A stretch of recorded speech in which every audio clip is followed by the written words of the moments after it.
Buenas noches con todos nuevamente. Hoy día, gracias otra vez a la Escuela Integral de Formación Profesional, el CIEP, vamos a continuar con el curso de Introducción a la Logística. En unos minutos ya los vamos a estar empezando para que todos los que puedan conectarse y estén interesados puedan estar atentos a la presentación.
Bueno, muy buenas noches con todos otra vez.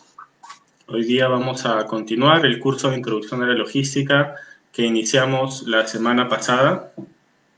Para los que no se hayan podido conectar a la clase anterior, voy a hacer una breve introducción. Yo soy el ingeniero José Alonso González Muñoz. Soy ingeniero industrial, egresado de la Universidad Católica. Ya llevo más de 8 años trabajando en lo que es logística y cadena de abastecimiento, principalmente en los rubros de aeronáutica y de construcción. El curso o el objetivo del curso que culmina el día de hoy es que puedan distinguir las distintas aristas y vertientes de la logística en sí y puedan identificar o aprender cuáles son las distintas modalidades de transporte, cuáles han sido las funciones de la logística en sí y puedan reconocer cuál es la importancia y el impacto que tiene esta dentro del ámbito empresarial o de las compañías. Este es un breve resumen del contenido del curso. La primera clase vimos las dos primeras unidades, que era Introducción a la Logística y cuáles son las principales funciones de la logística. Y el día de hoy vamos a ahondar y conocer todo lo que se trata de las modalidades de transporte y de los servicios de soporte al transporte en la logística. Vamos a entrar a detalle cuáles son estos distintos modalidades y cuáles son este soporte que se le da al transporte dentro de la cadena de abastecimiento. Para hacer un breve resumen de lo que vimos la semana pasada, vimos cómo se trata la logística como un sistema. Vimos que se puede, digamos, reducir a nivel conceptual la logística como si fuera un proceso, un sistema que tiene una entrada, tiene un proceso de modificación y tiene una salida. En el caso de la logística, la entrada sería el aprovisionamiento, la transformación sería la producción o la manufactura de estos productos o materia prima que ingresa al sistema y la salida sería la distribución de estos productos. Es decir, cómo llegan estos productos que salen del sistema de producción o del subsistema de producción, cómo es que llegan al cliente o al punto de distribución o a la bodega para ser consumidos. Vimos también que el objetivo principal de la logística en toda su cadena y en todo su sistema es de generar un impacto económico y generar beneficios a la compañía a través del uso eficiente de los recursos con los que cuenta.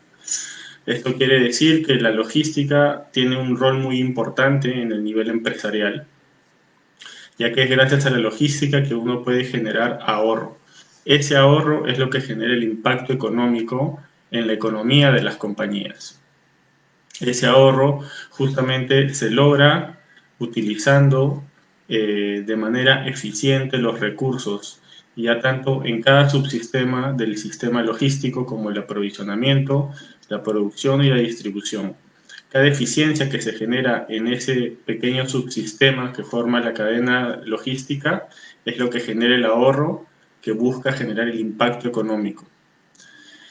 También vimos que la cadena de suministro, que es parte, digamos, de la cadena logística, involucra a varios participantes. No solamente es el productor y el usuario, sino que dentro de la cadena de abastecimiento también participan el transporte, participan los almaceneros, participa la gente que se encarga de hacer el embalaje, participan los otros departamentos de la compañía, como el área de marketing, el área de finanzas. Entonces, uno de los principales objetivos que también busca la logística es integrar a todos estos participantes para que de esa manera se pueda obtener el impacto económico que se busca.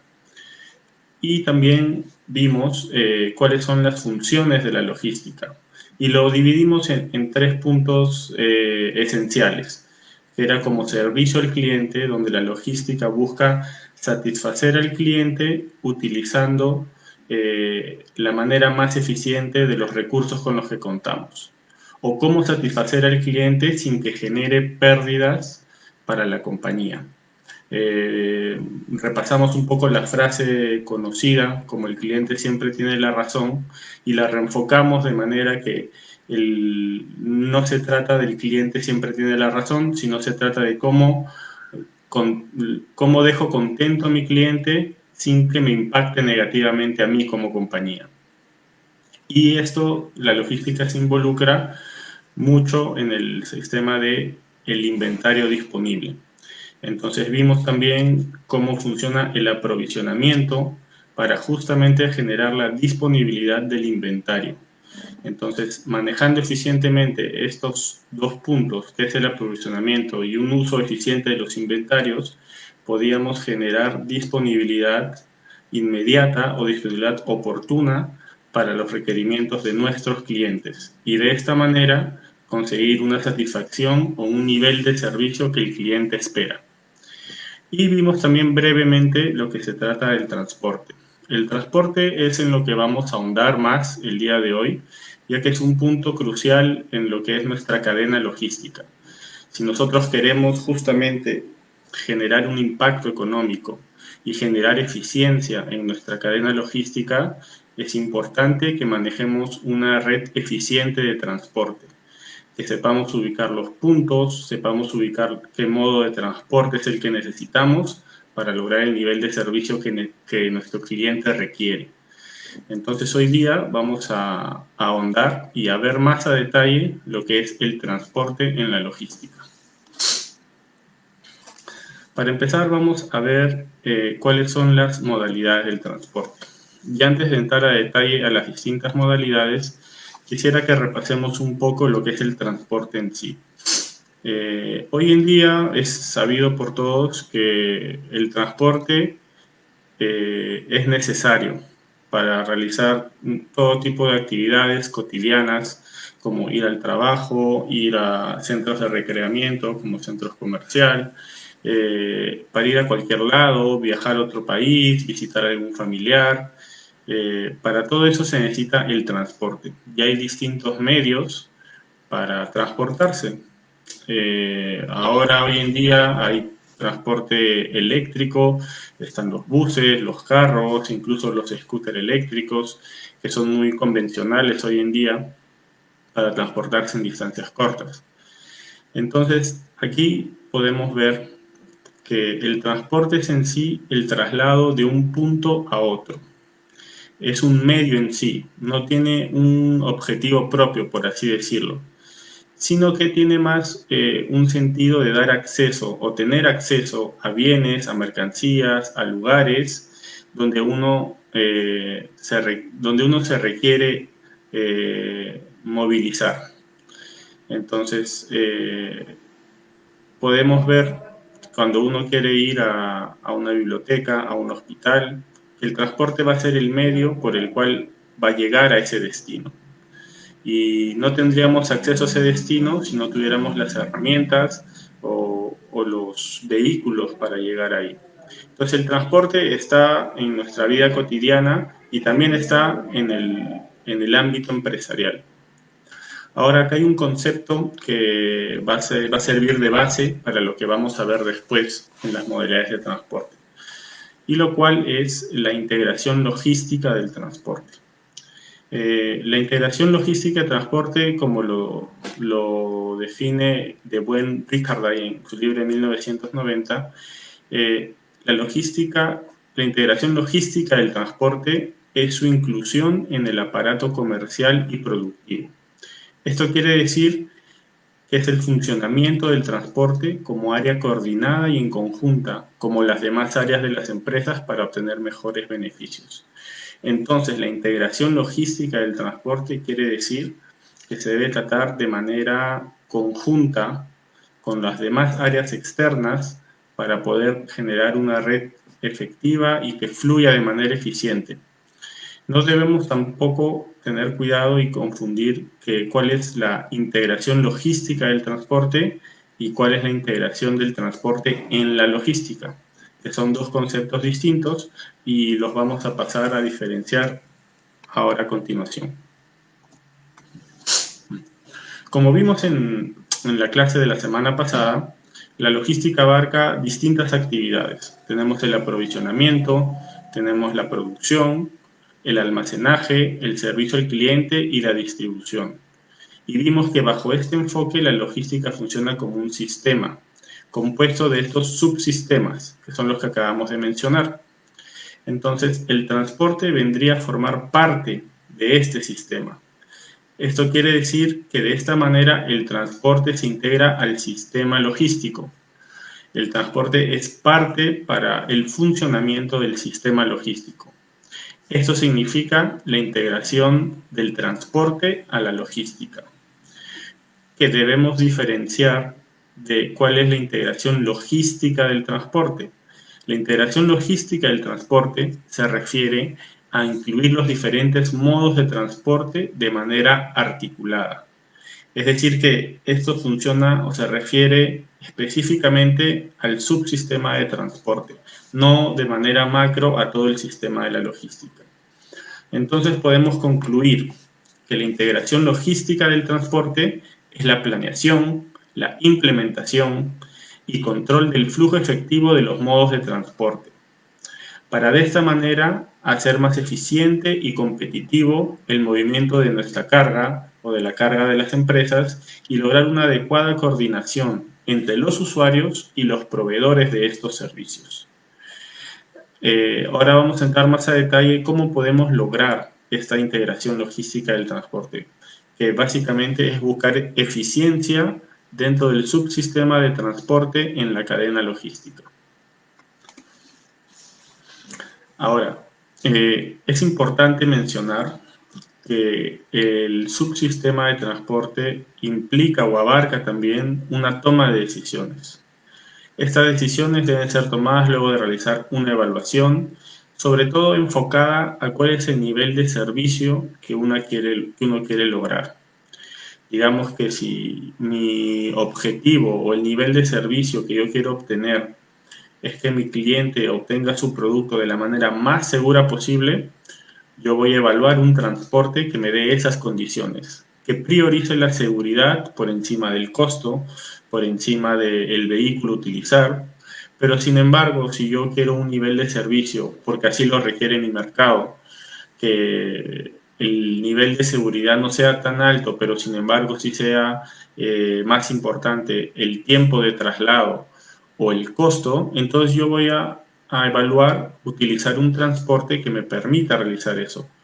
Por ejemplo, por dar un ejemplo, si uno quiere, digamos, trasladar ladrillos, no necesita un nivel de seguridad tan alto ni un nivel de costo muy alto, es simplemente buscar una unidad de transporte que me permita trasladar la cantidad de ladrillos que yo quiero al punto que yo quiero.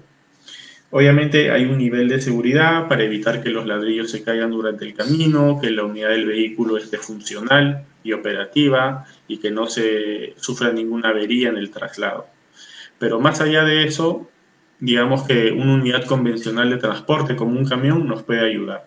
Pero sin embargo, si lo que yo quiero trasladar son, por ejemplo, vasos de cristal o copas de cristal en un volumen considerable, entonces ahí tengo que evaluar utilizar un vehículo y un embalaje que me permita trasladarlos con el cuidado debido.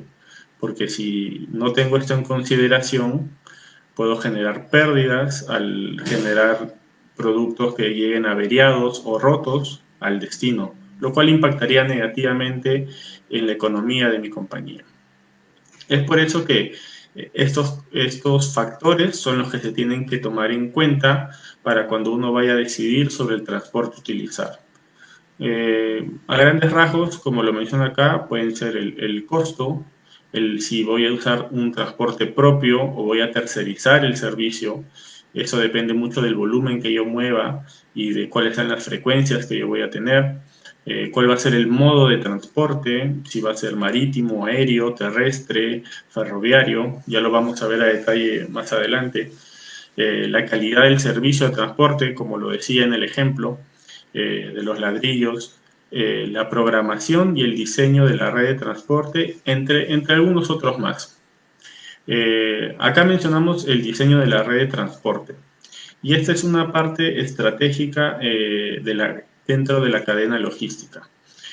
Cuando yo diseñe mi red de transporte, tengo que tener en cuenta cuáles van a ser las ubicaciones, tanto de mi planta de producción, cuáles van a ser las ubicaciones de mis almacenes, de mis centros de distribución, de mis oficinas principales, y de esta manera generar una red eficiente que me permite ahorrar costo y tiempo al momento de yo diseñar mi red de transporte. Por eso, muchas empresas, es un enfoque muy importante, ya que el transporte se vuelve el centro o el core de su negocio. Por ejemplo, las empresas distribuidoras de alimentos o de cervezas, por ejemplo, tienen esto como un enfoque muy importante. Tienen una red de transporte diseñada para atender de la manera más eficiente su distribución, tanto desde la planta de producción hasta el usuario final, que es el cliente o el consumidor en este caso. Es en este diseño de la red que donde se establecen los lugares físicos que van a ocupar nuestros canales de distribución y nuestra planta de producción. Se establece la localización y el tamaño de estos mismos y también los modos de transporte que van a ser utilizados. Digamos que acá en nuestro país, para una distribución nacional, el modo de transporte utilizado básicamente es el transporte terrestre por carretera. Pero si fuéramos a otro país, imagínense el caso de una empresa, una microempresa en Venecia. Obviamente ahí el transporte convencional no sirve, ya que ahí todas las calles están conectadas mediante el río o el agua. Entonces ahí una red de transporte va a ser diseñada de manera distinta. Y entonces influye mucho el lugar donde nosotros vayamos a desarrollar nuestras actividades de distribución para poder diseñar una buena red de transporte que sea eficiente y nos genere eficiencias dentro de nuestra cadena logística. ¿Cuáles son los modos y medios de transporte? Antes de pasar a este detalle, quisiera dividir estos dos conceptos, que parecen a primera vista similares o iguales, pero en verdad son distintos cuando hablamos con términos netamente logísticos. Eh, el, el medio de transporte es el espacio geográfico que se dispone para transportarse. Puede ser el aire, la tierra o el agua, como les mencionaba en el ejemplo anterior. El medio de transporte usual para una distribución nacional acá en Perú es el transporte terrestre por carretera, porque digamos que nuestros destinos dentro del país pueden ser, podemos llegar a ellos a través de las carreteras, pero en otros países o en otras ciudades esto no es igual. Tal vez el medio disponible convencional es el río o es el agua, o en otras localidades el medio convencional va a ser por el aire. Entonces, el medio es el espacio geográfico por donde nosotros vamos a transportarnos. Y el modo de transporte es el conjunto de actividades administrativas y tecnología que tenemos disponibles para el traslado de nuestra carga o de personas, e incluso se pueden encontrar distintos modos de transporte dentro de un mismo sistema. Por ejemplo, en el transporte terrestre tenemos el transporte por carretera y el transporte por ferrocarril. Son distintos modos de transporte, pero en el mismo medio, que es la tierra, en este caso, ¿no? Eh, Ahora pasaremos a ver el primer modo de transporte, que es el transporte marítimo. Como su nombre lo indica, el transporte marítimo se realiza por el mar, principalmente por los océanos. Perdón. Para el transporte marítimo lo que se usa o se utiliza, el vehículo a utilizar son los barcos o los buques. Actualmente estas naves, puedes encontrar naves de gran envergadura que pueden tener una gran capacidad de carga, hasta más de 500.000 toneladas, y naves que pueden medir más de 500 metros. O sea, literalmente son unos edificios flotantes. Si alguno ha tenido alguna oportunidad de verlo o puede llegar a verlo en alguna ocasión y estar cerca de alguno de estos buques cargueros o de estos buques que se usan para cruceros, se puede dar cuenta de la gran envergadura y lo colosales que llegan a ser. El transporte marítimo puede realizarse dentro del mismo literal, que se le llama transporte de cabotaje, como por ejemplo trasladar carga o mercancías desde el puerto del Callao hasta el puerto de Valparaíso en Chile, que se realizan dentro de un mismo litoral, o también puede ser de manera intercontinental, que se le llama transporte marítimo de altura. Este último, el intercontinental, es el transporte más importante para el movimiento internacional de bienes y mercancías. Y es a través de este que se mueve el mayor volumen a nivel mundial. Por ejemplo, carga que viene desde China hasta Perú o que se traslada desde distintos países. Esta modalidad, digamos, o este aspecto del transporte marítimo, que es el transporte intercontinental de cargas, actualmente es uno de los más importantes y en el que se mueve el mayor volumen de mercancías a nivel mundial. Una de las características de este transporte es que tiende a ser más barato, ya que se generan economías de escala.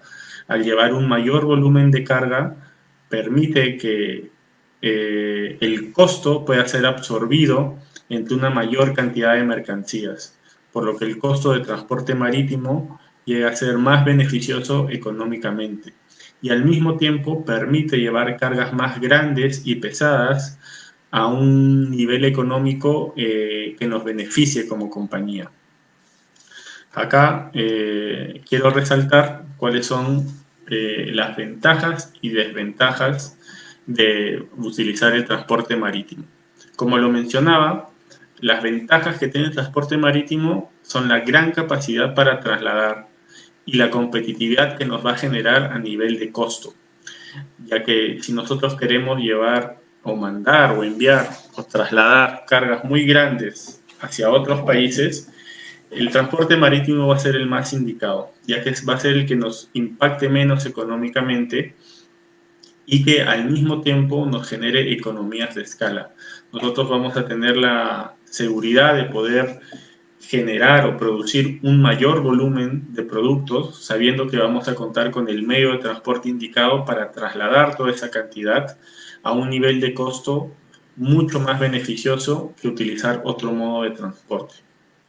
Ahora viene acá el lado, digamos, negativo del transporte marítimo, el cual va a ser el tiempo y la accesibilidad que este genere.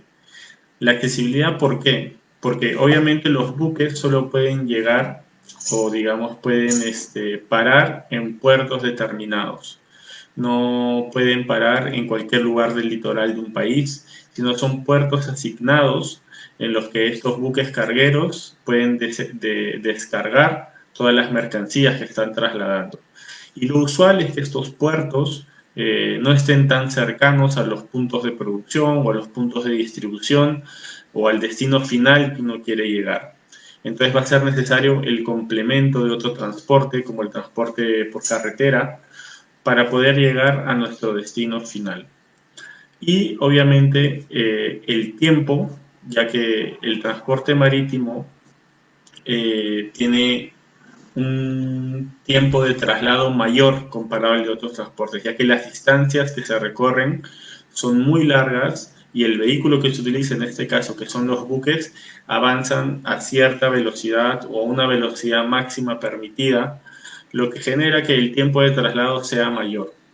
Es por eso que para tomar la decisión de utilizar el transporte marítimo, si bien obviamente el aspecto económico va a ser muy importante, también se tiene que tener en consideración el aspecto del tiempo. Si nosotros contamos con el tiempo o la planificación adecuada para poder programar nuestros envíos por vía marítima, entonces va a ser la opción por excelencia a tomar. Si lo que nosotros debemos trasladar es algo de urgencia, tendríamos que optar por otro modo de transporte que nos permita realmente lograr el tiempo de entrega que nosotros queremos conseguir. Para el tema de la logística portuaria, es un tema, digamos, que se puede tratar por separado y requiere de una especialización aún mayor. Para los que quieran indagar más en eso, incluso hay cursos sobre toda la normatividad, infraestructura y especialización que se requiere para la logística portuaria. Se podría tratar que es como un mercado aparte. Sobre lo que son los equipos portuarios, los buques, las leyes de comercio, los puertos en sí, las normativas que se tienen y todo eso. Los tiempos, estadía de contenedores y todo eso ya es un tema que tal vez en un curso posterior se podría tocar, pero es un tema de especialización muy interesante en el cual se podría tratar como un curso aparte para poder aprender más de eso. Acá estoy poniendo una pequeña lista de los distintos tipos de buques que se utilizan para el transporte de estos productos y mercancías. Como le mencionaba, en el transporte marítimo se suelen recorrer distancias muy grandes, sobre todo para lo que es el transporte entre continentes de mercancías, y a veces hay productos que necesitan de un transporte especializado o adecuado al producto que estamos trasladando. Y los buques, o en este caso, tienen que estar equipados de manera adecuada para que estos productos no sufran ningún deterioro y al mismo tiempo genere la misma eficiencia en costo para el transporte marítimo.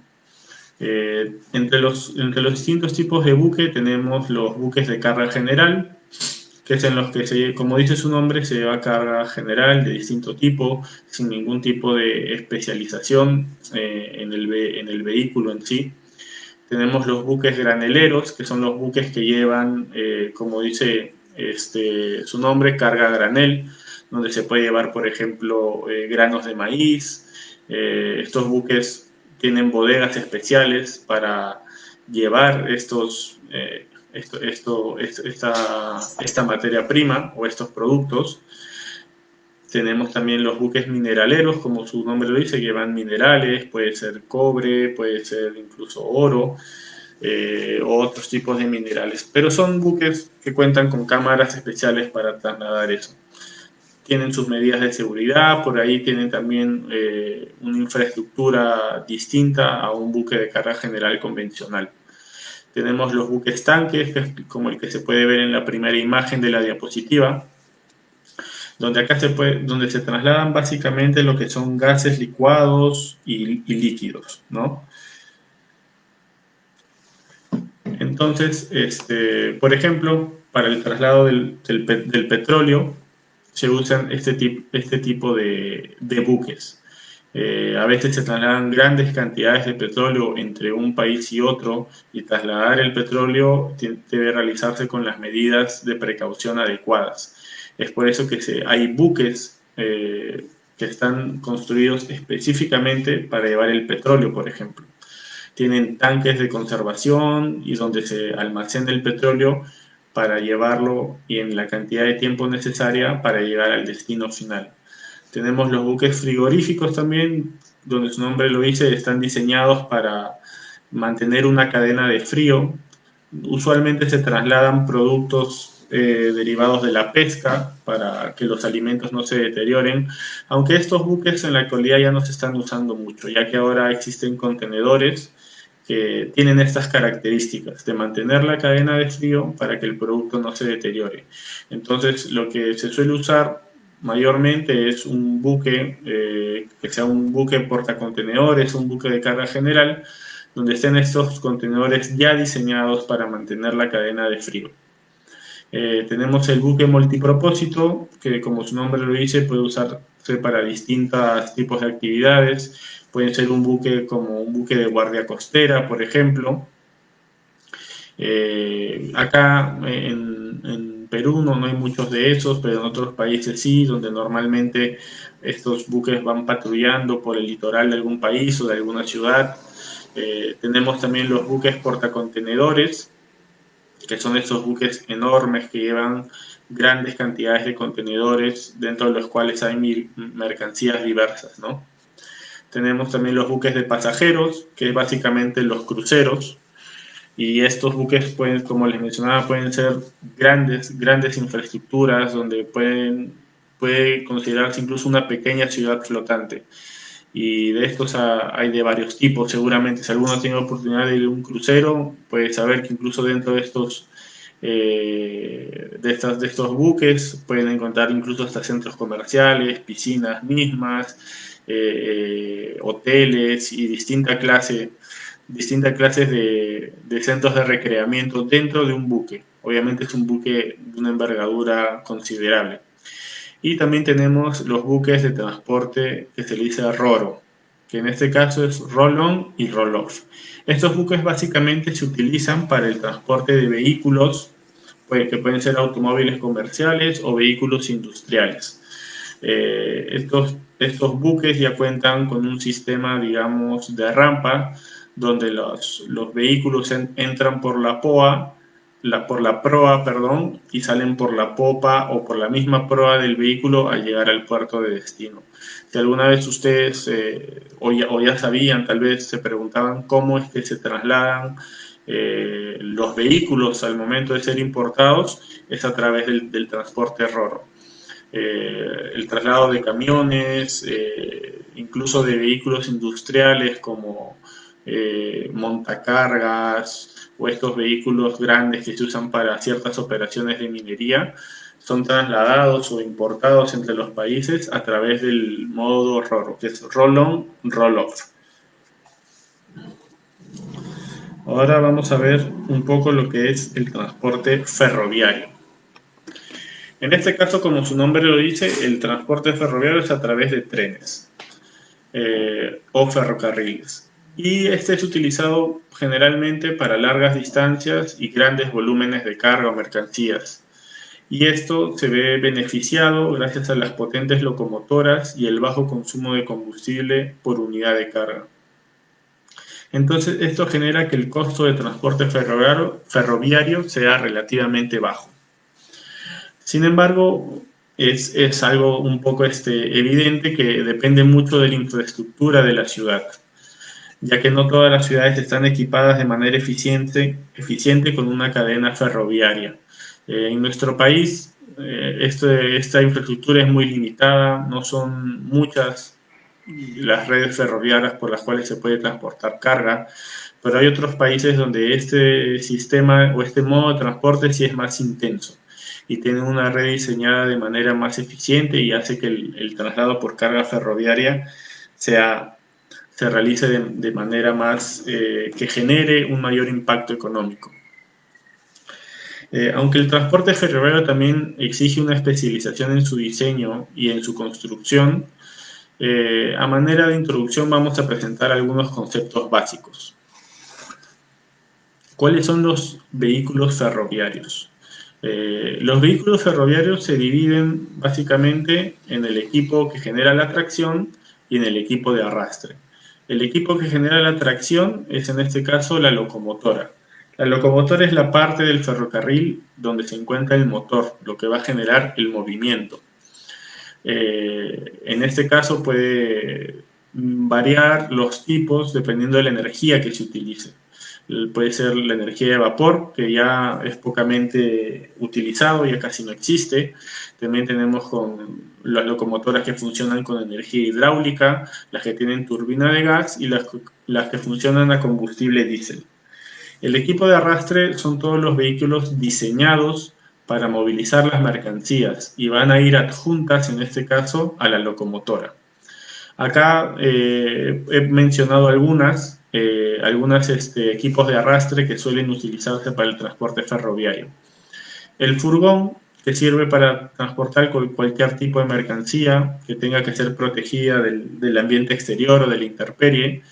Las tolvas abiertas y cerradas. Acá normalmente se transportan materiales a granel. Ahí pueden ver en la primera imagen cómo es una tolva abierta para el transporte ferroviario.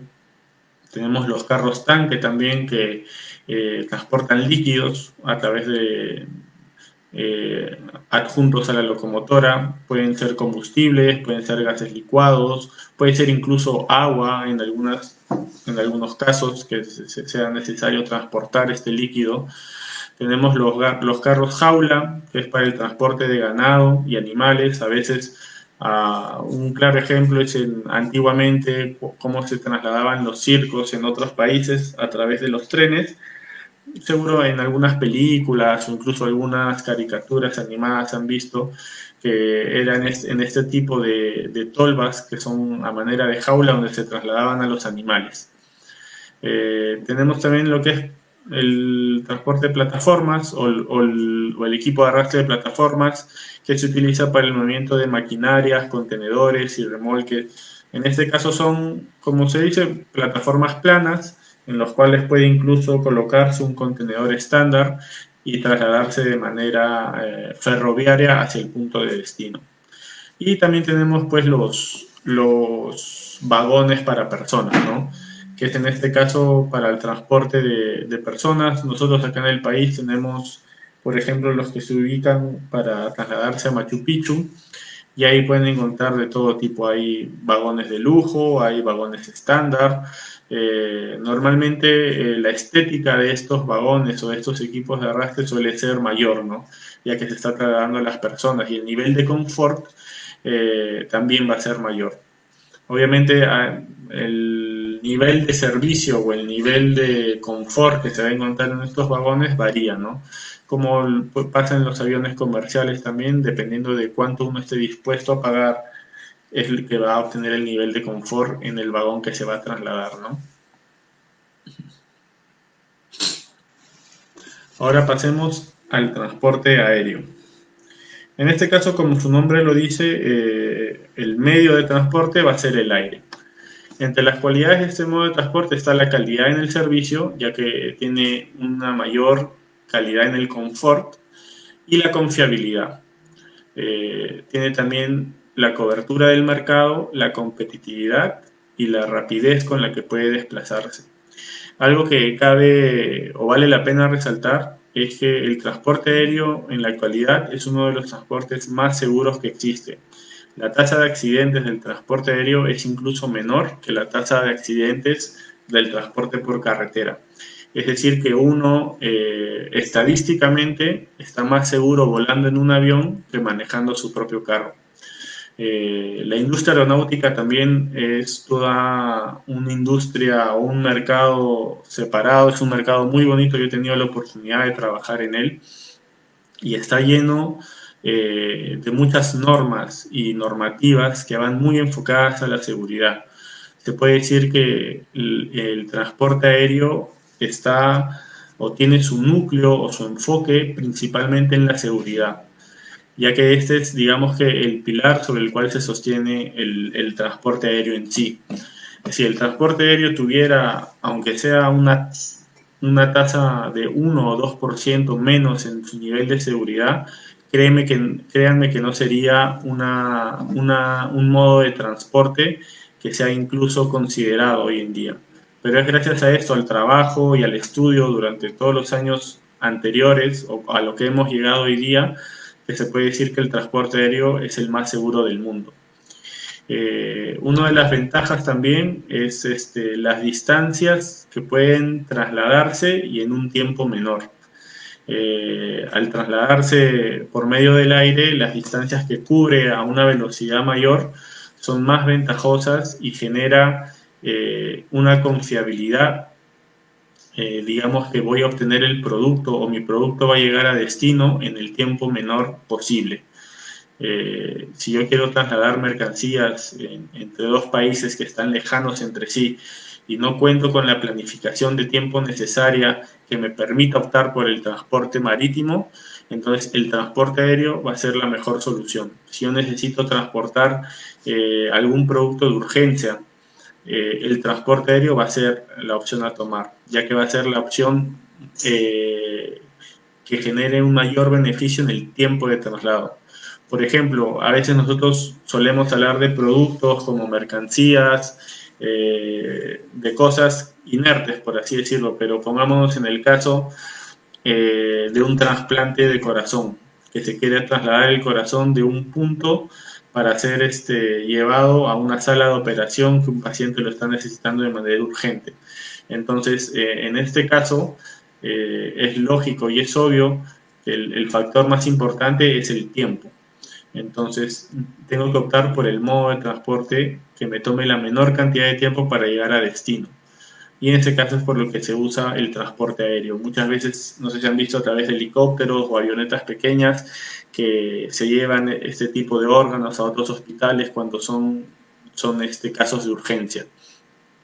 El transporte aéreo también permite la reducción de inventarios, debido a que mi rotación, si yo utilizo principalmente el transporte aéreo, mi rotación va a ser más dinámica, ya que yo puedo reabastecer más rápidamente mi stock. Entonces, esto también me va a generar beneficios financieros, y al yo tener una mayor rotación de inventario, voy a tener menores costos dormidos por inventario que está, digamos que durmiendo en mis anaqueles, ¿no? Entonces, el capital que yo invierto en mi inventario está de manera corriente, circulando de manera corriente, que es lo que hablábamos la clase de la semana pasada, que es importante que nuestro inventario genere ingresos. Entonces, si yo tengo una rotación de inventario más dinámica, significa que la inversión que he hecho en inventario está produciendo los ingresos que yo necesito que produzca. Entonces, si yo manejo un negocio en el cual el transporte aéreo es mi principal modo de transporte, eso significa que la rotación de mi inventario en teoría va a ser mayor y mi capital invertido va a generar las ganancias o los retornos esperados en el tiempo que yo deseo o de una manera más rápida.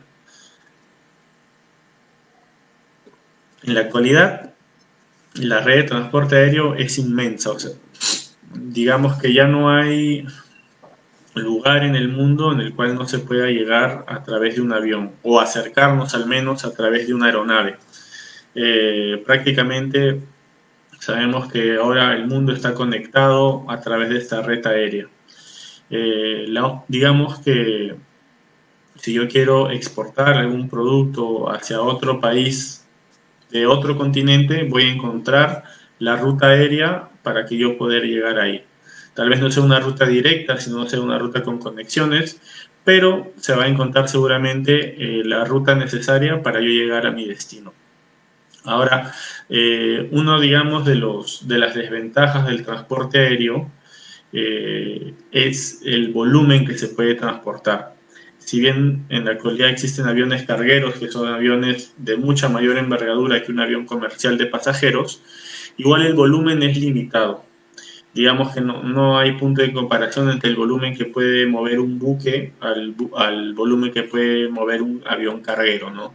Entonces, digamos que la gama de productos que yo puedo movilizar a través del transporte aéreo va a quedar limitada por el espacio o el volumen que yo puedo trasladar. Entonces, si bien tengo la ventaja de que el tiempo de traslado va a ser menor, tengo la desventaja de que el volumen que yo puedo trasladar no va a ser muy grande. Entonces, mucho depende del tipo de negocio o el rubro o la actividad de negocio que uno realice o el producto que uno quiera mover al transporte aéreo para decidir sobre si este método o este modo de transporte va a ser el más adecuado. Ahora, el bajo volumen que puede ser transportados hace que productos de valor unitario bajo, como las materias primas o productos agropecuarios, no puedan absorber el costo del transporte aéreo dentro del costo total. ¿Esto qué quiere decir? Como yo estoy limitado por el volumen para trasladar de manera aérea estos productos, no voy a poder optar por ellos. Entonces digamos que el transporte aéreo va a impactar negativamente en el caso yo quiera mover un volumen relativamente grande a través de una aeronave. Es por eso que para este caso de estas mercancías o estos productos es necesario optar por otro tipo de transporte, ya que el transporte aéreo, al ser un poco más costoso, va a impactar de manera negativa en la absorción o en el desglosamiento de los costos de mis productos al ser transportados. Acá, a manera sencilla, algunos tipos de aeronaves que se usan para el transporte aéreo. Básicamente, dependiendo de la capacidad o del producto o mercancía que se quiera transportar, es que se va a optar por uno o por otro, ¿no? Están los helicópteros pueden ser de pasajeros o hay helicópteros cargueros incluso que se utilizan para operaciones digamos, al interior de los países. Por ejemplo, en nuestro país hay empresas petroleras que su lugar de operación o el lugar donde hacen la explotación del petróleo está en un lugar metido o al interior de nuestro país donde no hay un aeropuerto comercial cerca. Entonces utilizan estos helicópteros para su traslado de materiales, de maquinaria o de insumos que necesitan para la explotación de esto. Y se utilizan este tipo de helicópteros. Estos helicópteros, incluso como se puede ver en la foto, pueden tener una capacidad considerable de carga, pueden cargar, como ven ahí, en este caso es un ejemplo militar que está cargando un tanque, pero también pueden cargar un contenedor de 40 pies incluso. Son helicópteros que son diseñados específicamente para carga. Eh, Obviamente la carga, como se puede ver en la imagen, no va dentro del helicóptero, ¿no? Sino va externo y se sostiene a través de unas líneas de carga, que también son unas líneas de carga especiales diseñadas específicamente para sostener y tener la capacidad de sostener un peso indicado. Tenemos también los aviones ligeros o las avionetas, que estas básicamente se usa para el traslado de pasajeros. Tenemos los avionetas que se puede considerar empresariales o de lujo, que normalmente las personas de mucho poder adquisitivo tienen como si fuera un automóvil como su propiedad, en el que se trasladan de manera eventual, ¿no? Incluso también se puede utilizar para transporte de carga, aunque carga muy pequeña. Tal vez, como antiguamente se hacía el traslado de periódicos, antes tal vez la red de distribución o implicaba o era necesario llevar los productos impresos hacia las provincias del país. y para lo cual se utilizaba el transporte aéreo a través de estas avionetas, ¿no? Ahora, digamos que las empresas editoras tienen sus lugares de distribución ya ubicadas cerca a sus puntos de venta, por así decirlo, ¿no? Lo que hablábamos es la red de transporte en la logística, ¿no?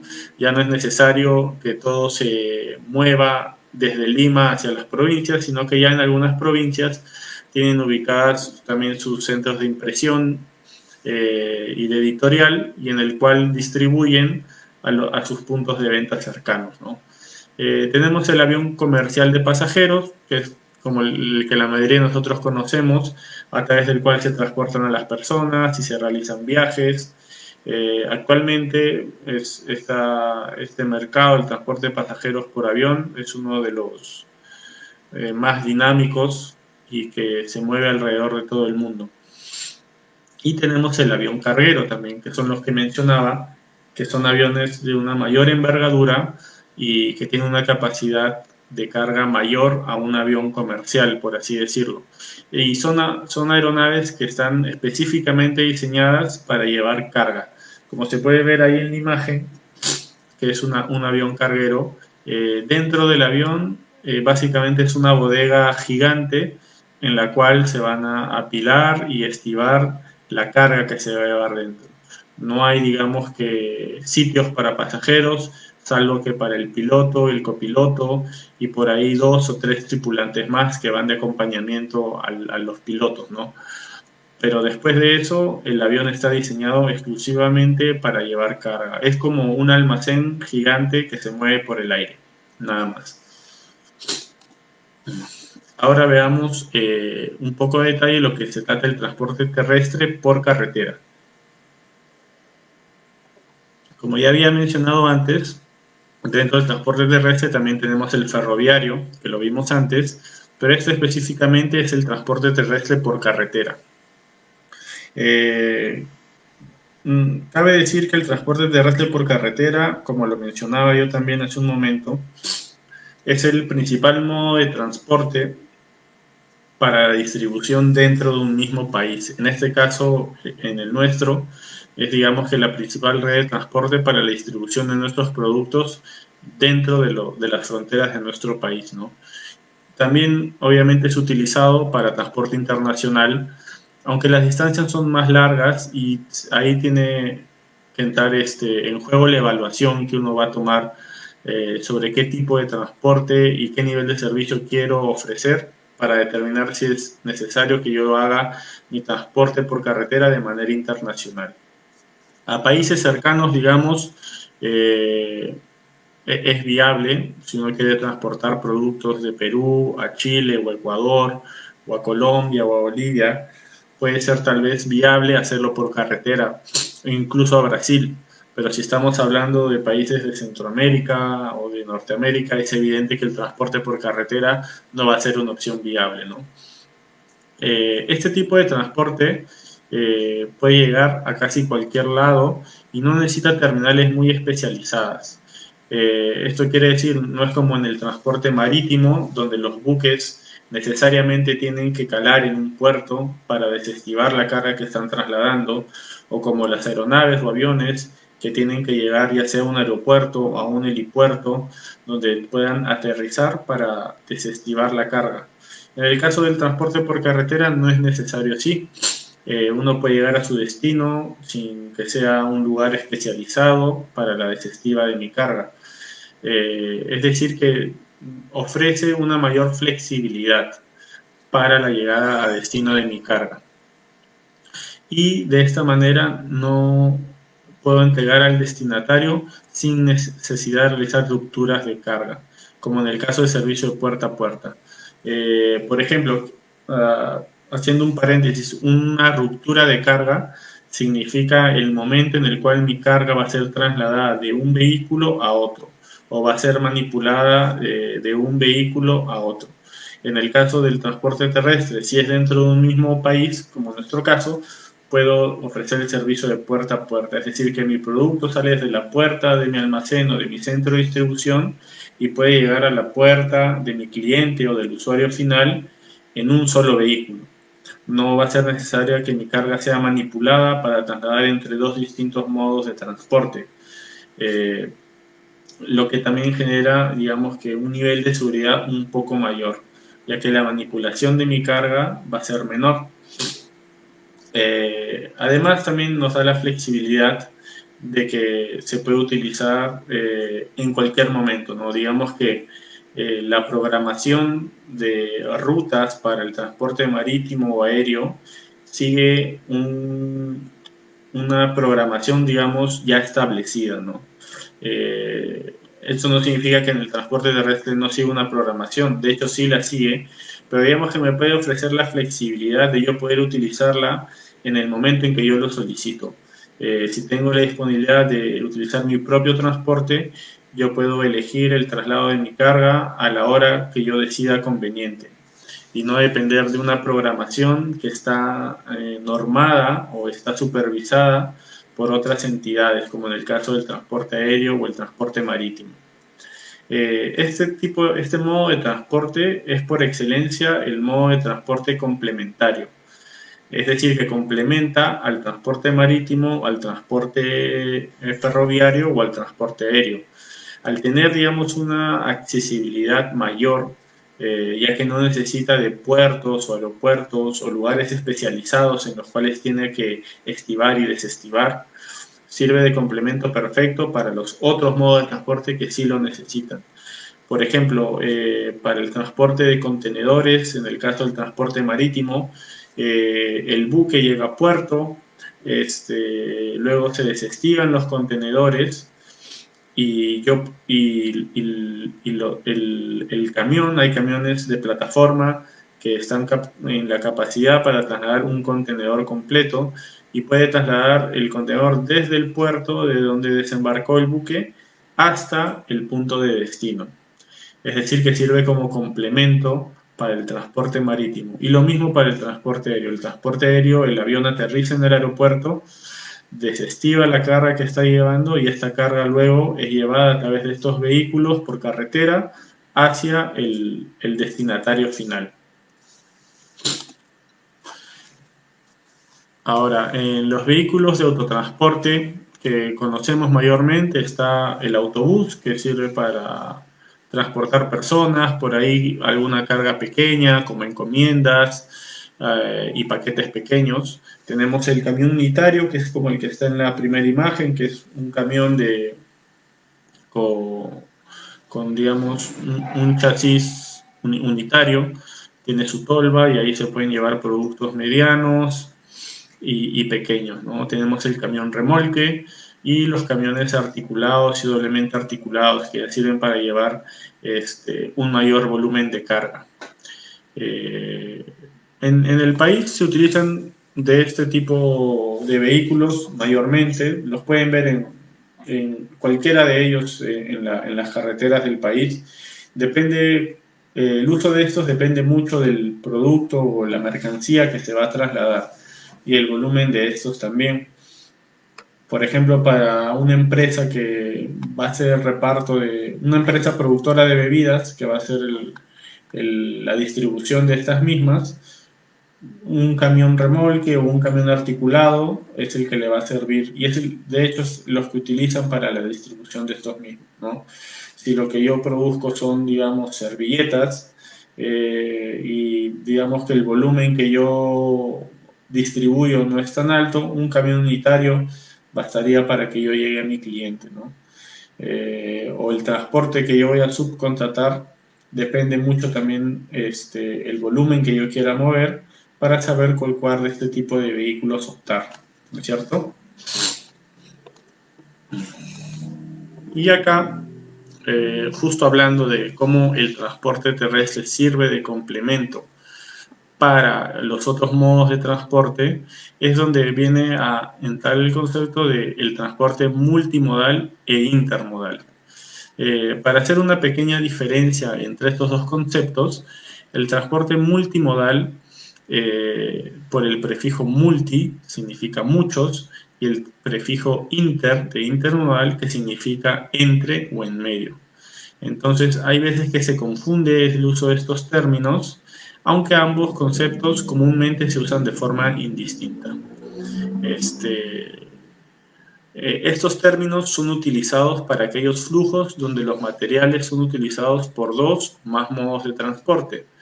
Algunos especialistas usan el término intermodal para distinguir la combinación del transporte marítimo con el ferroviario. ¿Esto qué quiere decir? Como lo dice el nombre, multimodal, son muchos o varios modos de transporte. Y el intermodal es el que está entre los dos modos o más modos de transporte, ¿no? Esto quiere decir que se usan como complemento. Como mencionábamos hace poco, un transporte multimodal puede ser, digamos, el traslado de alguna carga o mercancía que yo estoy llevando o enviando a través del transporte marítimo.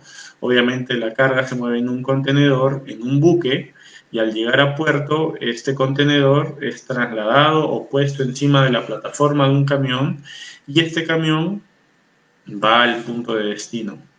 No siempre pueden ser, no necesariamente tienen que ser dos modos de transporte. Puede ser que la carga que yo esté llevando empiece con una carga marítima, llevando mi carga en un contenedor a un puerto de destino. Luego este puerto de destino se traslada a través de un camión, digamos, hasta una estación ferroviaria, y luego esta estación ferroviaria lleva mi contenedor hacia el destino final. Es decir, dependiendo de la red de transporte o el lugar de destino al que uno quiera llegar, es que estos modos de transporte van a estar participando de manera en conjunta. Y viendo cuál sea la red o la ruta necesaria que yo debo seguir, es que voy a tener un transporte multimodal, con varios modos de transporte. Hay un término también que a veces se utiliza, que es el transporte intramodal, que es utilizado para la combinación de un modo de transporte dentro de otro modo de transporte. Por ejemplo, no sé si alguno ha estado, se ha trasladado o ha visto los ferries. Digamos que los ferries trasladan, digamos, personas e incluso vehículos desde la costa de una ciudad o un lugar hacia la costa de otro lugar. Yo he tenido la oportunidad de trasladarme uno de ellos cuando estuve en México, en Playa del Carmen, y me trasladó desde ahí hasta una isla también turística que se llama Cozumel. Y el traslado se hace a través de ferry, ¿no? Entonces muchas veces se combina un modo de transporte dentro de otro modo de transporte. En este caso, si uno traslada vehículos dentro del ferry, se puede decir que el modo de transporte terrestre está dentro por un momento de este modo de transporte marítimo en los ferries, ¿no? Acá vamos a andar un poco en el concepto de los contenedores. Los hemos estado mencionando durante la clase, pero es a través de este medio o digamos, espacio donde se pueden almacenar mercancías y trasladar, que el transporte multimodal va a ser más eficiente, ya que estos contenedores son estándar, es decir, que no va a haber un contenedor con medidas distintas en otro país o en otra parte del mundo. Digamos que el contenedor tiene unas medidas específicas y estándar, una tara y un peso bruto y una capacidad de carga estándar para lo que uno quiere trasladar. Y va a ser igual tanto acá en Perú como en otro país. Al manejar ese nivel de estandarización a nivel global, es lo que va a permitir que el uso de los modos de transporte también sea más eficiente. El contenedor, como lo pongo acá, ha hecho posible el desarrollo del transporte multimodal, ya que permite el cambio de modos de transporte de una manera más fluida, más rápida y por ende más económica y eficiente.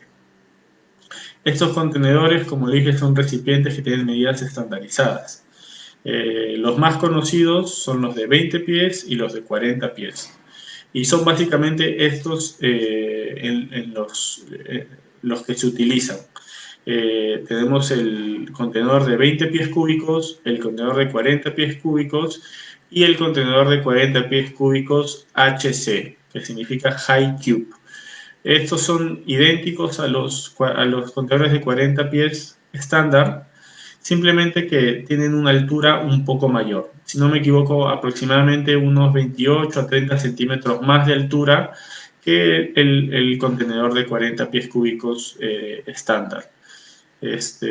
Un indicador del movimiento de contenedores y de carga en los puertos es lo que le llaman el TEU, que significa 20 Foot Equivalent Unit. Esto quiere decir que ya como es una medida estandarizada a nivel global, digamos que pueden decir o que miden en unidades equivalentes a 20 pies. Por ejemplo, un contenedor de 40 pies sería 2 teus, porque equivaldría a 2 unidades de 20 pies cúbicos. Un contenedor de 20 pies obviamente sería equivalente a una TEU. Entonces, dependiendo de cuántos contenedores yo esté moviendo en los puertos, van a utilizar ese término de a cuántas unidades TEU equivale la carga que uno está llevando. Estos contenedores en la actualidad son muy versátiles y hay distintos tipos de contenedores. Y estos van a depender de acuerdo al tipo de carga. Acá en la imagen pueden ver, digamos, las medidas de los contenedores estándar que se utilizan, pero para ahondar un poco en lo que mencionaba, que se puede utilizar, o que en la actualidad hay distintos tipos de contenedores y van a depender del tipo de carga, significa que estos contenedores se van a adecuar al producto que uno quiere movilizar. Como lo mencionaba antes en la clase, hay contenedores que mantienen la cadena de frío de un producto y en su interior están diseñados para esto. Es decir, si yo quiero trasladar productos derivados de la pesca, pescados o productos que necesiten estar refrigerados, yo los puedo trasladar de manera que yo no rompa la cadena de frío. Puede ser, por ejemplo, algún producto que salga refrigerado de la planta de producción y es trasladado en algún camión que también tiene su tolva diseñada para mantener la cadena de frío, llega al puerto y en el puerto es puesto estos productos dentro de un contenedor que mantiene la cadena de frío. También tenemos contenedores que tienen algún revestimiento especial para algún tipo de carga, puede ser incluso carga radioactiva, incluso en algunos casos, y los contenedores van a estar diseñados dependiendo del tipo de carga que están llevando, ¿no? También están, bueno, los contenedores estándar que son para carga general, a pesar de que son para carga general, sí llevan igual un tratamiento estándar también y normado, que es estén revestidos, que no generen hongos, que sean ignífugos, que sean retardantes de incendio o de flama, retardantes de flama, para que los productos que estén en su interior también estén de alguna manera protegidos, ¿no? Que no tengan hendiduras o golpes por dentro, que rompan el revestimiento y estén en contacto con el recubrimiento exterior. Incluso, también seguramente ustedes conocen, ya hay incluso en algunas empresas que están cerca a los puertos o digamos lejanos un poco a la ciudad, que sus oficinas están hechas en base a contenedores. Ya en la actualidad se adecúan contenedores para que funcionen como oficinas y están adecuadas y equipadas con ventilación, iluminación, puntos de corriente, como si se tratara de un espacio para trabajo. Ya ahí pierde un poco su uso como medio o contenedor de transporte y ya pasa a tener un uso más versátil o flexible, ¿no? Y de igual manera genera también un impacto económico, ya que muchas veces el alquiler de un contenedor equipado para oficina suele ser menor que alquilar una oficina en el centro de la ciudad o en el lugar donde queremos operar. Ahí dejo un momento más para que revisen si quieren las medidas estandarizadas de los contenedores tanto de 20 como de 40 pies que se utilizan para el transporte marítimo.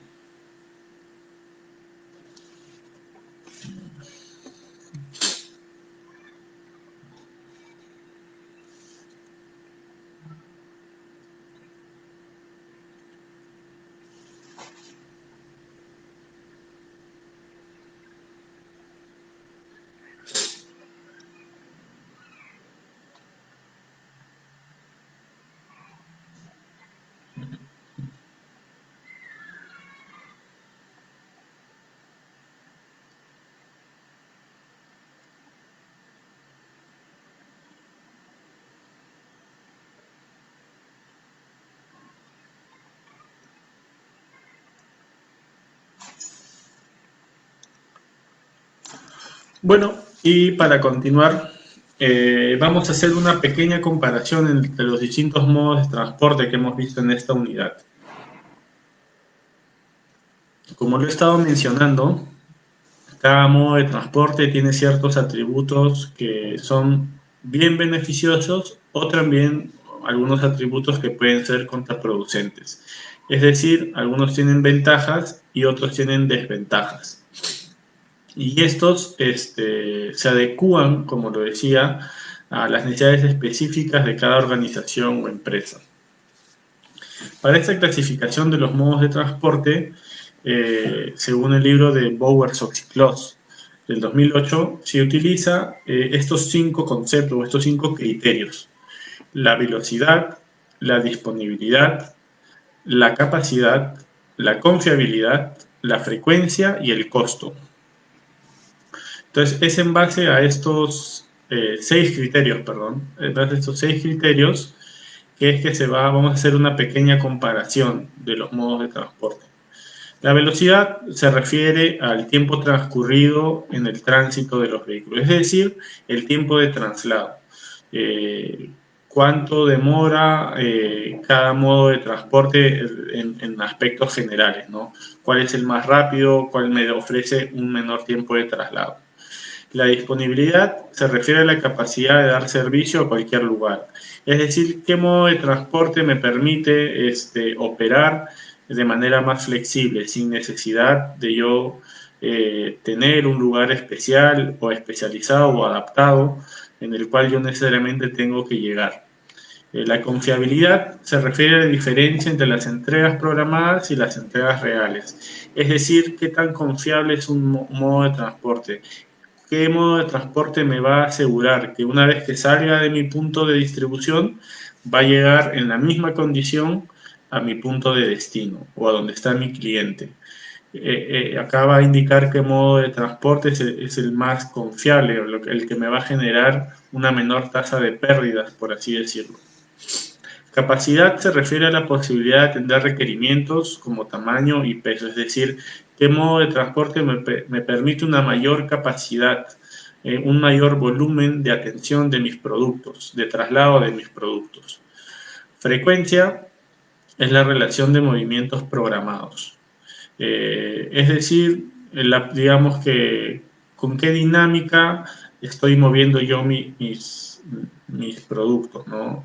Es qué programación puedo seguir, si es flexible, si es más estricta, etcétera, ¿no? Y bueno, el costo se refiere a cuál me va a salir más económico, ¿no? Acá tenemos un pequeño cuadro de comparación donde están los criterios y los modos de transporte. Tenemos el marítimo, el ferroviario, el aéreo y el terrestre. Y ahí podemos ver, según los criterios, una comparación entre ellos. Por ejemplo, para el criterio de velocidad es lógico, y como lo hemos explicado antes, que el aéreo es el transporte más veloz de los cuatro modos de transporte. Al haber en la actualidad una red aérea global y gigante, es que uno puede trasladar sus productos a través del transporte aéreo de manera mucho más rápida que cualquier otro modo de transporte. El segundo sería el transporte terrestre, ya que digamos que también se refiere a distancias un poco más cortas, ¿no? No tan largas como por ejemplo para el transporte marítimo. Y el transporte marítimo sería, digamos, que el que menos velocidad nos ofrece, ya que mueve una mayor cantidad de carga, los vehículos son de mayor envergadura y las distancias, al ser mayores y no tener una velocidad, digamos, de movimiento mayor o más grande, hace que sea el modo de transporte que ofrezca la menor velocidad o tiempo de traslado de los cuatro. En cuanto a disponibilidad, como lo decía el criterio, es qué transporte va a ser más flexible, dónde yo puedo operar cada modo de transporte. Como lo vimos, el aéreo y el marítimo dependen de aeropuertos y puertos, que normalmente no están muy cercanos usualmente a los puntos de producción o a los puntos de distribución. y dependen de un transporte complementario. Entonces, por eso que el aéreo y el marítimo tienen una disponibilidad menor comparado con los otros dos modos de transporte. El terrestre, obviamente, es el que ofrece mayor flexibilidad, ¿no? Uno puede incluso desde la puerta de su casa, desde la puerta de su compañía, trasladar por carretera un producto hasta el punto de destino deseado. En cuanto a confiabilidad, sobre qué modo de transporte me ofrece, digamos, una menor diferencia entre los productos que yo envío y los productos que llegan a destino, digamos que el terrestre es el más confiable. ¿Por qué? Porque, como lo explicaba, ofrece menos puntos de ruptura de carga. Como yo puedo ofrecer un servicio de puerta a puerta en el cual solo va a ser necesario el transporte terrestre a través de algún camión o de algún tráiler, entonces es más confiable que lo que yo envío llegue, ya que no va a haber un punto de ruptura. El ferroviario también, digamos que sería el segundo modo de transporte más confiable, ya que es una red un poco más restricta, no es tan amplia como si lo son el transporte aéreo o marítimo. En este caso, el transporte aéreo suele ser un poco menos confiable o menos confiable que el marítimo, ya que a veces las rutas aéreas implican un mayor número de conexiones. Eh, por ejemplo, para contarles un caso personal, cuando trabajaba en la aerolínea, nosotros estábamos mandando desde Canadá un repuesto para uno de los aviones y que era relativamente urgente.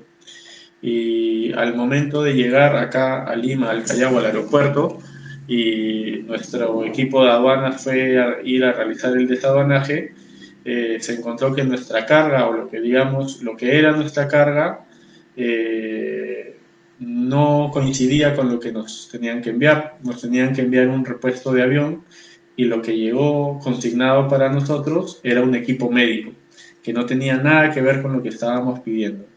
Y fue que en alguna de las conexiones de la aerolínea, nuestra carga o nuestra caja se perdió. Y de hecho, la aerolínea nunca llegó a encontrar esa caja que era para nosotros. Ahí ya tuvimos que resolver los problemas con el proveedor que nos envió la parte y eso. Pero digamos que para este caso sí, el transporte aéreo, digamos, a veces debido en su ruta de transporte puede tener una mayor cantidad de conexiones, genera mayores puntos de ruptura de carga, lo que puede generar, no siempre, evidentemente, no es una comparación entre los cuatro modos de transporte, pero entre los cuatro digamos que es el menos confiable, el que genera más puntos de ruptura de carga y que pueda generar que genere pérdidas entre los productos que envío y los productos que lleguen a destino. En cuanto a capacidad, quiere decir cuánto volumen puedo trasladar en cada modo de transporte. El transporte marítimo, como lo mencionamos, es por excelencia el transporte que puede mover una mayor cantidad de volumen, ¿no? La envergadura de los vehículos ser mucho mayor comparado a los otros modos de transporte, permite pues que el transporte marítimo pueda llevar o tenga una mayor capacidad de carga. Después del marítimo, evidentemente están el transporte ferroviario, los ferrocarriles, al tener la capacidad de llevar adjuntos varios vagones o varios equipos de arrastre, como los que veíamos en el apartado del transporte ferroviario, permite pues que el volumen después del transporte marítimo sea el que mayor capacidad tiene. Y por último está el transporte aéreo y terrestre, ¿no? Siendo el transporte aéreo el menor, ya que digamos que son, son las aeronaves cargueras, a pesar de ser grandes, tienen, digamos, una capacidad menor que la que podría llevar, digamos, un camión doblemente articulado, ¿no? Que podría llevar hasta dos o hasta tres, incluso contenedores. En cambio, el avión carguero o el avión de carga convencional suele llevar un menor volumen que el transporte terrestre. Y en cuanto a la frecuencia, que quiere decir la programación que uno debe seguir. Obviamente el terrestre por carretera es el que ofrece una mayor frecuencia, el cual yo lo puedo usar tal vez en el momento que yo lo necesite y no necesita depender de una programación estricta, como sí lo puede ser el transporte marítimo, donde los buques tienen fechas de salida específicas, fechas de llegada específicas, y yo no puedo disponer, digamos, yo quiero mandar mi carga el día de mañana desde el puerto del Callao hasta el puerto de California. Yo me tengo que someter o supeditar a la programación o a la siguiente salida del buque que va a llevar carga desde el Callao hasta California.